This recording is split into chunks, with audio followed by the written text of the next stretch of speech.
Hello and welcome to my channel. My name is Jaden and I'm a King James Bible believing street preacher based in New York City.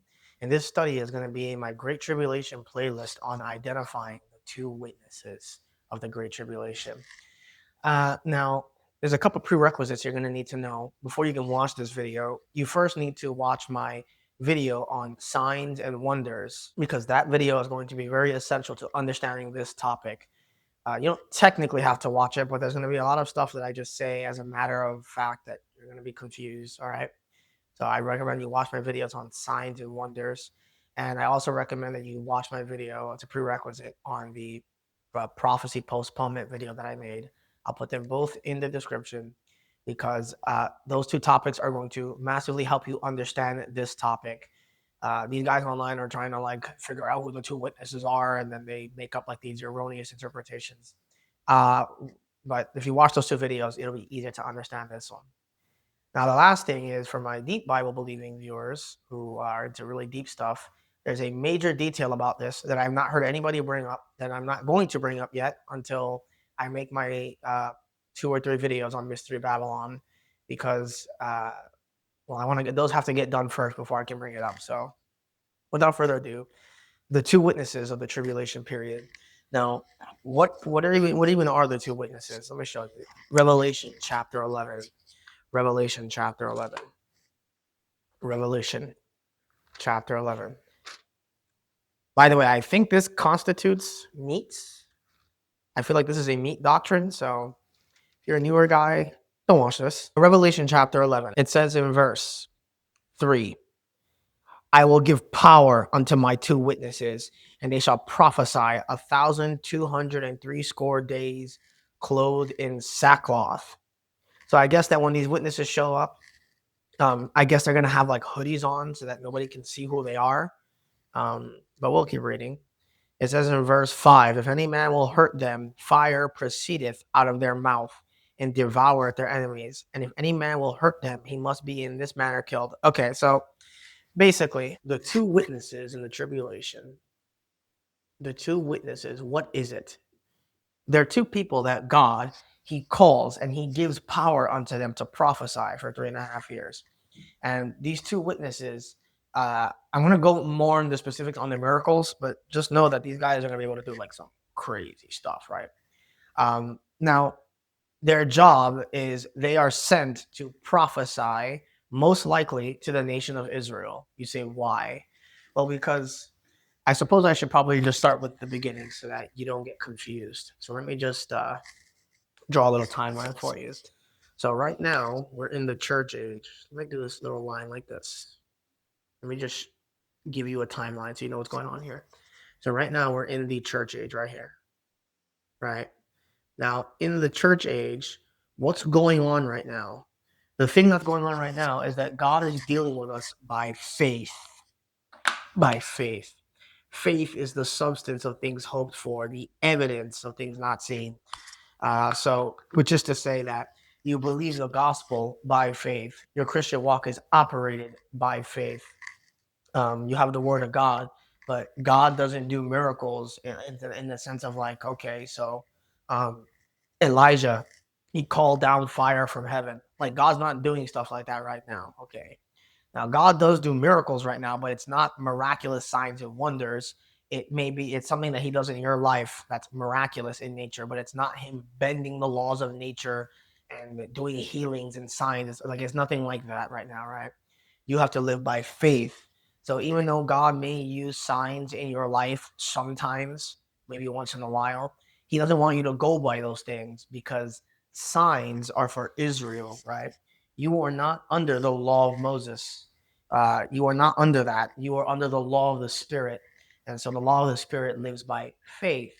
And so the Bible gives some, for example, in 2 Timothy 3, 2 Thessalonians, all right, 1 Timothy 4, you can find passages where Paul gives you signs of the end of the church age, right?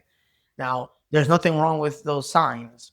God obviously gave them to the Christian church, even though we live by faith, because he wanted to give us assurance of the times that we're in. But at the end of the day, you're not 100% relying on them, right? It's like you're driving on a car And in the car, you see like the sign that says 50 miles to that destination. And then it says 40 miles to that destination, and then 30 miles, et cetera, right? Now, for the Christian, the signs, literally billboard signs on a highway, it's a reminder of where you're going at. It's nice to see and nice to know, but you don't need those things. You understand the difference? Like, you already know where you're going to end up anyway. So if we already know we're in the end times because of all the different signs, but I didn't need those signs to know that. You see the point? So right now, the Christian church is dealing by faith under the law of the Spirit. The law of the Spirit. You find that in Romans chapter 8. All right. Now, okay, so what's going to happen to the church? Well, the church has to get taken out at the rapture. Has to 100%. Because God has a different salvation program and a different body, soul, spirit dynamic. And he's not dealing with the church anymore. He's dealing with the nation of Israel. You can't have the Christian church in the Great Tribulation. And I already made a bunch of videos on this just to show you that. So we're going to do this. Okay, so the Christian church is taken out at the rapture, right? Now, what's going to happen is that you have this period. Now, once again, I haven't made a video on it yet, how long the Great Tribulation is, but it's irrelevant how long it is because it doesn't matter what you think about Daniel's 70th week.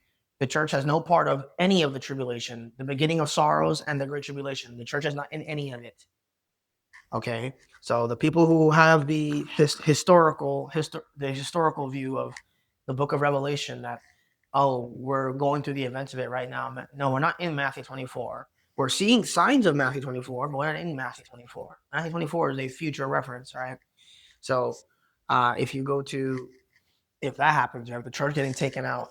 And then you have this phase, right, where the tribulation is in two phases, right? You have the beginning of sorrows. You have the beginning of sorrows. And I promise this is all going to be relevant to the two witnesses. I'm just trying to show you something. You have the beginning of sorrows, and then you have the Great Tribulation. Now, this whole thing is the tribulation period. This whole thing right here. Beginning of sorrows and Great Tribulation period it's all constituting the tribulation period. It's just that this last 3.5 is going to be where the majority of the worst takes place, right? Now, this whole period is called Jacob's trouble.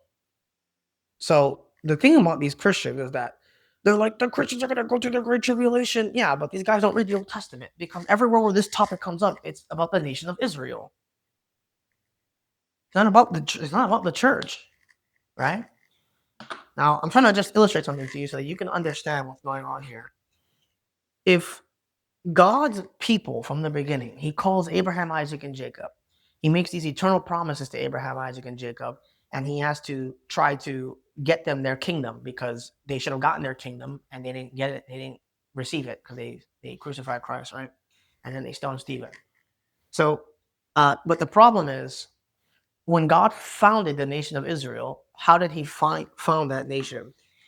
He founded Israel. Israel is founded on signs and wonders. This is why I said you need to watch the video on this. I'm not going to go through that again. You need to watch that video on that. So I don't want to re-explain stuff. I want to get into the meat of this two witnesses stuff. Israel is founded on signs and wonders. 1 Corinthians 1:22 says that the Jews require a sign, but the Greeks seek after wisdom. So signs and wonders are like the thing for the Jews. They have every right to expect it because this is how their country was founded on, by God, right? So because they're founded on this, what you have is that when you finally get into the church age and God is dealing with mostly Gentiles in the Christian church, you don't see miraculous signs and wonders because God's not dealing with the church that way, right? Now, because the church has to get taken out at the rapture, because the tribulation period, the whole thing is called Jacob's trouble. And this is how God is going to do two things. He's going to judge the world for what they did to Israel, and he's going to judge Israel and bring them back to him to establish the new covenant. So basically what's going to happen in this period is that you have the beginning of sorrows, and in this period, you're going to have a different gospel being preached than the one over here. The one over here in the Great Tribulation that's being preached is not even being preached by a human being. It's being preached by an angel. By an angel. It's called the everlasting gospel. The everlasting gospel. Now, the part of this tribulation period that I want you to focus on is not the last 3.5 years. It's not relevant right now. The part of this that's actually important is this section right here called the beginning of sorrows. Why is that important? Because when the beginning of sorrows begins, the gospel being preached is not 1 Corinthians 15. It's not even this one over here, the everlasting gospel. The gospel that's being preached is the gospel of the kingdom. Let me show you that. Matthew 24. Jesus gives you this whole chronology. Now, I'm going to explain why this happens before I get into the two witnesses. I promise I'm setting all this up for you so that you have a picture of what's going on. We're going to go to Matthew 24. There are two gospels being preached in the tribulation period. Did you know that? There are two of them. It's just there's one over here and then there's one over here for two different purposes. I'm going to get into that in a minute. Matthew 24. All right. It says in verse 6, Matthew 24, 6. And ye shall hear of wars and rumors of war. See that ye be not troubled, for all these things must come to pass, but the end is not yet. All right. Now, we are seeing these signs, but we're not in Matthew 24. Okay? We're not in Matthew 24. The fact that we're seeing these signs is because there's overlap between the church going into the beginning of sorrows. It's not like when the church gets raptured out, boom, this all starts happening. No, it's always a slow buildup. God never just drops the hammer right away. He always builds up to it to give people a chance to repent. So you're seeing the signs, some of them here. But when we go to the passage, you're going to see that we're not in Matthew 24 right now. It says, for nation shall rise up against nation and kingdom against kingdom, and there shall be famines and pestilences and earthquakes in diverse places. What are these? All these are the beginning of sorrows. See that? Now, the world is so bad right now that people think we're in the beginning of sorrow. But let me tell you, it's going to get 15 billion times worse. And you have no idea. Now, the way you know that this isn't talking about right now is because it says, and they shall deliver you up to be afflicted and shall kill you, and ye shall be hated of all nations for my name's sake. Then shall many be offended and shall betray one another and shall hate one another. Well, that's not happening right now. And many false prophets shall rise and shall deceive many. And because iniquity shall abound, the love of many shall go wax cold. Now, I want you to understand something about this passage. Okay? What did Jesus say in that passage? He said, many false prophets shall arise. Now, we do have men right here, out here in history that have shown up claiming, yeah, I'm the Christ and this and that. Or fake Bible teachers that said, oh, God showed me in my dream and this and that. Or you got these idiots on YouTube where they put like their phone on their car dashboard and they say, here's the end time message that the Lord told me today. And they're lying from the pit of hell, right? That does happen. But what is a prophet? Why would Jesus mention prophet in this passage? Well, because in the tribulation period, there's going to be lying, signs, and wonders. You say, why? Because God is going back to dealing with the nation of Israel, which means that all the stuff that used to happen in the Old Testament when he was dealing with signs and wonders, that's going to restart again. So you're seeing here that people are going to be persecuted and hated of all nations, etc. And he's talking to the disciples. But this is a prophecy.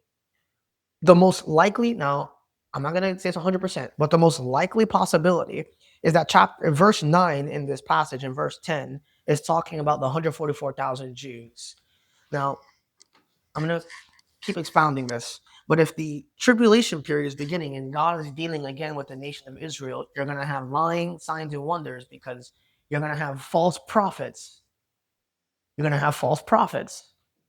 Now, if the devil has his false prophets, then God is going to have his own prophets. That's who the two witnesses are. They are prophets. Now, they're not just any prophets. We're going to go to that in a minute. Now, let's keep reading. Now, it's very true, though. Verse 12, iniquity shall abound, the love of many shall wax cold. That's very true, right? But he that endured to the end, the same shall be saved. Now, look. The problem with the term,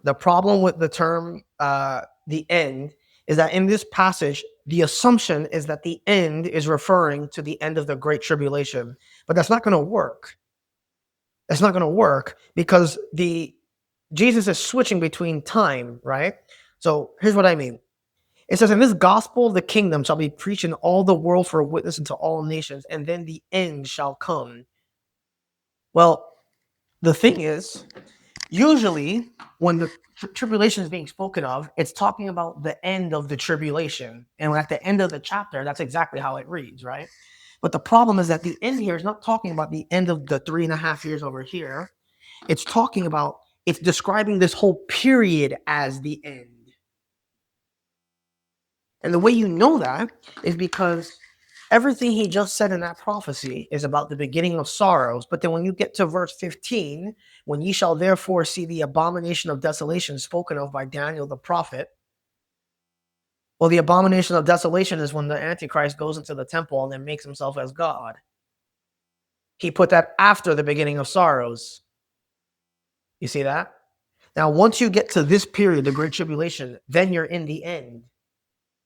Now, that means that when you're, and the way you know that, there's another way you know that, is that this is the period that prophecy is speaking about, that it's called the last days, sometimes. So in Hebrews chapter 1, last days, is talking about this. Now, it's possible that Hebrews last days is also talking about beginning of sorrows over here. It's possible. Prophecy is hard. Like, I'm treading on murky waters because the tribulation period is so mysterious, and we're not going to know as much as the tribulation saints when they're in there. But what I'm trying to get to you is, let's keep looking at this. It says in verse 24, "For there shall arise false Christs and false prophets." What are they going to show? "Great signs and wonders, insomuch that if it were possible, they shall deceive the very elect."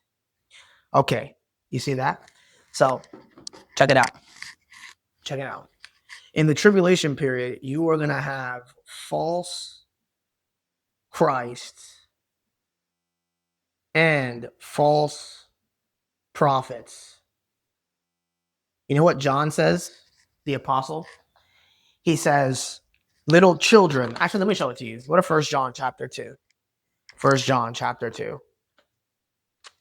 Chapter 2 and verse 18. "Little children, it is the last time. And as ye have heard that Antichrist shall come, even now there are many Antichrists, whereby we know that it is the last time." Now, you can apply this to the church age spiritually, because there are many false Christ and many false deceivers and liars at the end of the church age. You can apply it that way spiritually. But doctrinally, he's talking about the last time. The last time is this, because this is a general epistle. These books are, a lot of them are very heavy Jewish tribulation references, right? So if there are going to be many false Christs and false prophets, notice that Jesus in Matthew 24 said that these false Christs and false prophets shall what? Deceive who? The very elect. All right, now here's where the Calvinists snap their necks in half. The elect here is not the Christians. There are no Christians in Matthew 24. The term elect, everywhere it shows up before Paul shows up, besides one reference, is a reference to the nation of Israel. Let's look at that. Isaiah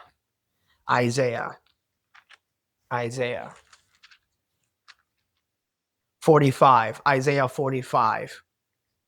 Verse 4, "For Jacob my servant's sake, and Israel mine elect, I have called thee by thy name, and I have surnamed thee, even though thou hast not known me."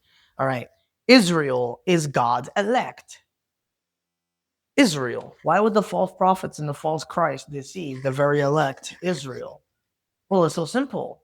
If the Jews require a sign and a person shows up with lying signs and wonders, they'll get deceived by it, because the Jews require a sign. Now, if these false Christs and false prophets are going to have their own miracles and wonders, God's going to have his guys that do miracles and wonders. Only these two witnesses are going to be very special prophets. Now, the reason why I brought this whole thing with the beginning of sorrows is because the gospel of the kingdom is the one being preached in this period. You know why that's important? Because what did Jesus preach at the beginning of his ministry? Repent ye therefore, for the kingdom of heaven is at hand. That's the kingdom gospel. That's in Matthew chapter 4 and Matthew chapter 9. Jesus is preaching, and John the Baptist, repent, the kingdom of heaven is at hand. It was at hand, but then they crucified him, and then they doubled down and stoned Stephen, right? You should have seen that in my postponement video. So since the Jews in the first coming of Christ rejected the kingdom, when he goes back to deal with the nation of Israel in the time of Jacob's trouble to redeem them, what's going to happen? Everything that took place in the first coming is going to repeat itself again. So let me just do it again, okay? So in this before the church age, what was Jesus preaching? He was preaching with John the Baptist. The kingdom of heaven is at hand. The kingdom gospel, repent, Messiah is coming. He's going to come in and save you, blah, blah, blah, blah, blah. That's what they were preaching. Now, what happened? Well, they crucified Christ, and then they stoned Stephen. So once they stoned Stephen, that solidified the rejection of the kingdom, and God temporarily cast off Israel for a little while to go deal with the Gentiles in the church age. But now, if he's preaching the gospel of the kingdom over here in the first coming, and they reject it, well, the problem is that God has to go back and deal with the nation of Israel, because in the Old Testament, he promised he would, which means that if they rejected the gospel of the kingdom in its first coming, that got postponed. So now when he goes back to deal with Israel in Jacob's trouble, what has to happen again? He has to now have somebody go and preach the gospel of the kingdom. So in Matthew 24, what it looks like you're reading is that the ye and the you that Jesus is talking about can't be referring to it would have referred to the apostles and the apostles and the disciples. It would have if they had accepted Messiah. They wouldn't then the 144,000 would have been sealed or whatever, and then God would have sent those people to go and prophesy to the nation of Israel in the beginning of sorrows. And you know what the Matthew 24 implies? Well, one doesn't imply it, says it, that they're gonna stone and kill, and they're gonna kill them and all that kind of stuff. Well, what's gonna happen is the Jews are gonna reject the gospel of the kingdom again. And then what are they gonna do? They're gonna accept a false Messiah. Who's the false Messiah? The devil. Because when this gospel of the kingdom is being preached and rejected, instead of accepting it, they're going to reject it, and then the devil's going to show up and promise to give them everything that they say they want. And then they're going to get deceived, right? Now, you might say, well, why did I set all this up? Because now I can show you, okay, who the two witnesses are. You need to know all that before I get into it. I could have just shown you the verses and been like, yeah, well, the Bible says it's these people. But I actually like to break stuff down. So let's go to Malachi chapter 4. Malachi chapter 4. If you saw my postponement video like you should have before you watch this one, you know that John the Baptist would have been Elijah. He would have. But since John the Baptist did not fulfill Elijah anymore because he was beheaded and they crucified Christ and the prophecies got postponed, now what's going to happen is that the prophecies about Moses and Elijah get postponed to the future. So let's look at Moses. It says in verse 1, for behold, the day cometh that shall burn as an oven, and all the proud, yea, and all that do wickedly shall be stubble. And the day that cometh shall burn them up, saith the Lord of hosts. They shall leave them neither root nor branch. Watch this. That's second advent, right? Look what the last words of Jesus, of God is in Malachi before the Jews get their silence. Verse 4, remember ye the law of Moses, my servant, which I commanded unto him in Horeb for all Israel with statutes and judgment. Behold, I will send you Elijah the prophet before the coming and great and dreadful day of the Lord. Okay, the day of the Lord there is 100% the second coming. Why did he mention Moses and Elijah? Now it gets more mysterious. Go to Matthew 17. Matthew 17. So let me just draw like a little line for you here. So yeah, I want to do it over here. So 2 witnesses. Now, why would he mention Moses in this passage about the second coming? Isn't Moses dead? Okay. Let's look at something interesting here. Now, how much of this you believe is because you got receipts. You believe what you're reading? Matthew 17. Matthew 17. All right. Now look at this. This is on the Mount of Transfiguration. And after 6 days, Jesus taketh Peter, James, and John in verse 1, his brother, and bringeth them up into a high mountain apart. Doesn't say the mountain, but I think I can identify it. And was transfigured before them, and his face did shine as the sun. Well, that's what it said in Malachi. And who shows up in this? Verse 3, and behold, there appeared unto them Moses and Elias talking with him. So you have this second coming passage in type. And who shows up here? Go to the book of Jude. Isn't Moses dead? Why did he show up? Go to the book of Jude. Well, Moses was dead. God killed him because he messed up at the waters of Meribah near Kadesh Barnea. So he was dead. But, something interesting is going on here. The book of Jude in verse 9. Yet Michael the archangel, when he contending with the devil, he disputed about the body of Moses and durst not bring against him a railing accusation, but said, the Lord rebuke thee. Why would the devil care about Michael picking up the body of Moses? Actually, Deuteronomy says that nobody even knew where Moses was buried. So why would the devil be so... Why would he argue with Michael about this? You think Michael was there to collect a dead body?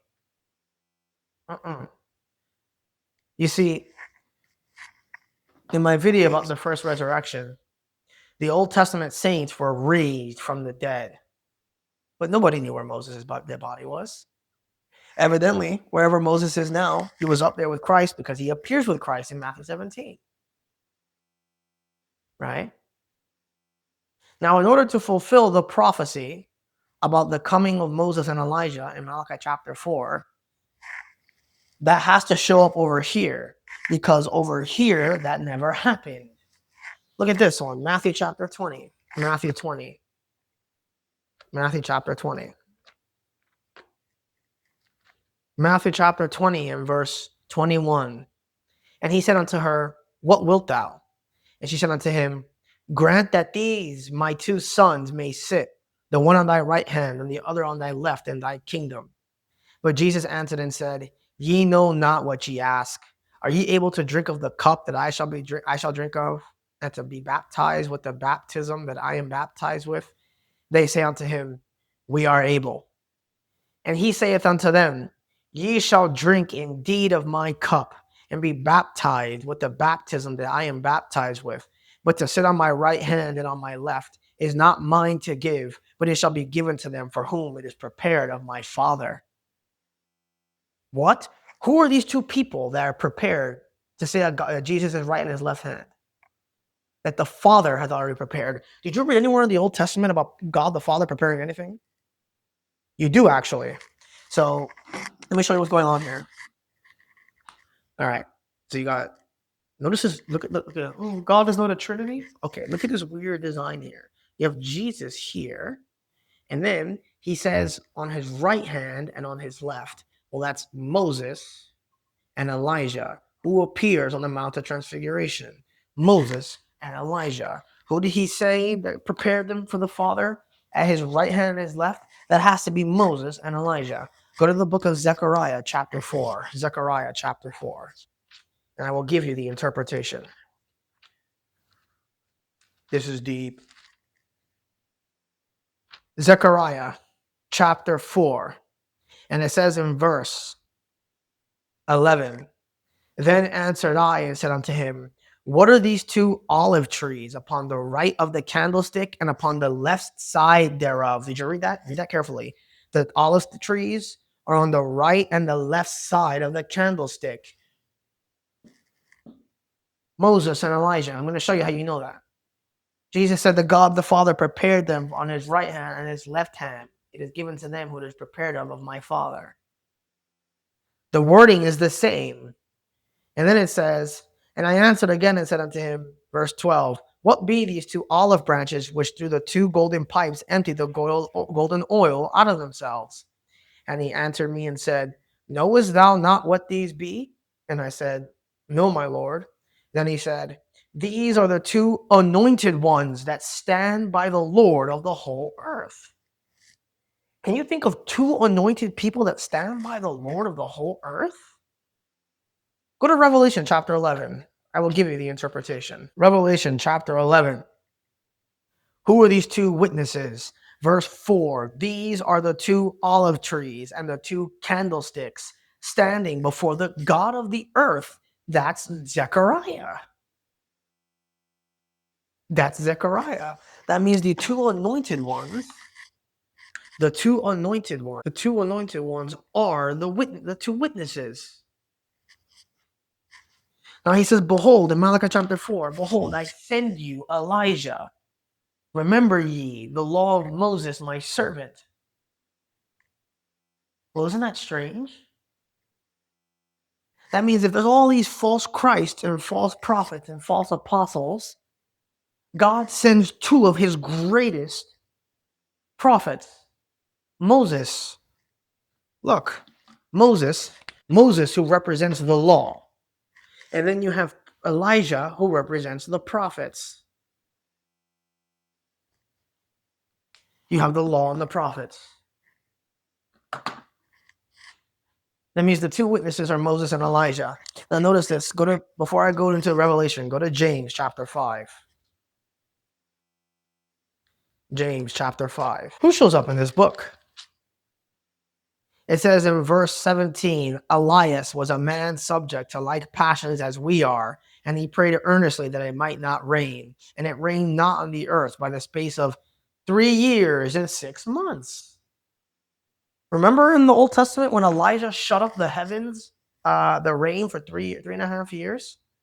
How long is this part of the tribulation? 3.5, or the tribulation, whatever, 3.5 years. 3.5 years. And before the second coming, there's no rain. Who shut up the rain? He did. And by the way, that James, that book has a lot of future tribulation references. All right? That's why he shows up in the book. Now let me show you something else. Revelation chapter 11. Go back to Revelation 11. And then I'm going to show you this dynamic going on here.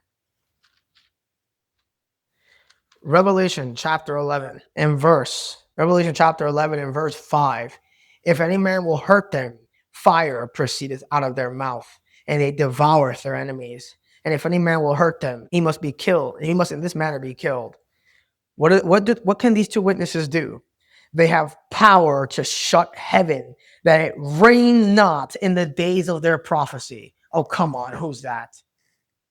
And have power to turn waters, to turn them to blood. That's Moses, dude. That's Moses. And it says, and to smite the earth with all plagues as often as they will. That's Moses. Because of the Exodus. Don't you know that the Exodus is going to repeat itself again in the tribulation? I'll be explaining that when I go with my Mystery Babylon video. That's why I didn't want to get too much into it. Isn't that interesting? Well, isn't that interesting? All right, now I have more proofs that Moses and Elijah are the two witnesses. But these proofs, you're going to have to read on your own. You'll have to read it on your own because the video will literally be like an hour and 30 minutes. So I want to give you your own time to read it on your own and check for yourself. I'm going to give you all the verses. But I'm going to show you this dynamic that's going on here. Okay. So let's talk about this. So all of the mountains, so the mountain that Jesus went up to, which is likely Sinai, all the mountains that they went up to are the same. So that's going to be same mountain. I'll give you the verse. It's going to be Exodus 24:18, 1 Kings 19:8,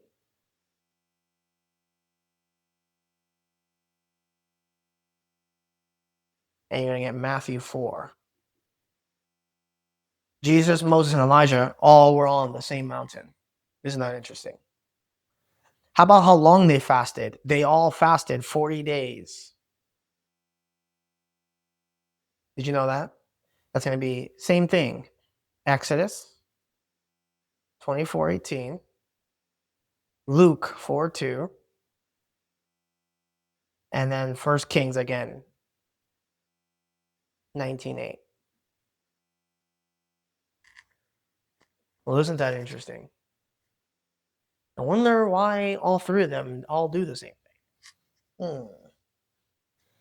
How about this one? Don't Moses and Jesus and Elijah all have three successors? They have three successors, people that succeed them. Well, Jesus has Paul. Moses, who does he have? Joshua. What about Elijah? What does he have? Elisha. Are you starting to see the pattern here? Starting to see the pattern here? I'm on another one. How about being sent to Israel? They're all sent to Israel. Moses is sent to Israel when Pharaoh is king of Egypt. Elijah is sent to Israel to go and stop Ahab from being a moron. So that's going to be Exodus 2-4 for Moses, 1 Kings 17-18 for Elijah, and then you're going to have Matthew chapter 10 for Jesus. Matthew 10, 1-8. Well, isn't that interesting? How about Jesus' baptism? Did you know that Moses and Elijah, Elijah was raptured, by the way. Elijah never died. And Moses, he did die. So isn't that weird? So Elijah is going to be resurrected from the dead. No, Moses is going to be resurrected. He was, only to die again. And then Elijah hasn't died, but he's going to die. Very weird. All right, now,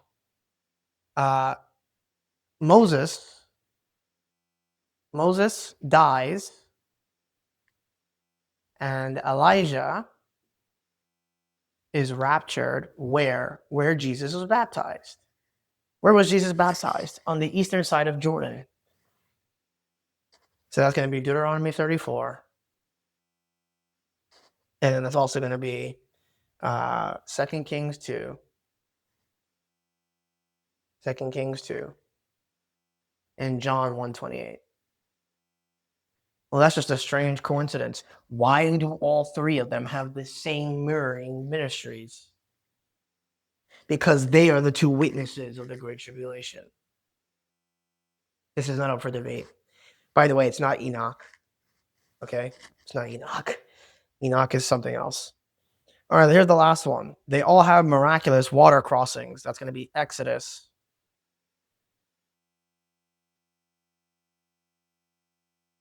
Exodus 14-15. Matthew 14. And 2 Kings 2 again. See that? So that's it. So I'll review again. These two witnesses are going to be sent to prophesy to the nation of Israel. Anyone tries to attack those two witnesses, it's done. These two witnesses have power over the heavens to do all the stuff that they could do in the Exodus, like the water crossings, the plagues, the blood, shutting up their heaven, the rain, right? And there's just no doubt that with the little weird trinity going on here, Peter said, Lord, can't we make you 3 tabernacles, one for you, one for them? Why do you say that? Right? Well, because the prophecy should have taken place at the first coming. It got postponed to the second coming. So I hope you got a blessing from the video. Moses and Elijah are the two witnesses of the Great Tribulation. This is not as hard to identify as people think it is, but most people are anti-Jewish. They refuse to acknowledge that God will go back and deal with Israel. So they make up like these interpretations. Like, oh, it's got to be Enoch. No, Enoch is a picture of a person that never dies. Because some Christians will live to see the rapture and they'll never die, right? So close out on there. Pray you got a blessing from the video. I got a lot of extra stuff coming out. There's one big detail about this I did not bring up. It has to do with Egypt because I have to get to that when I teach on Mystery Babylon. So make the board available. Grace be to you all.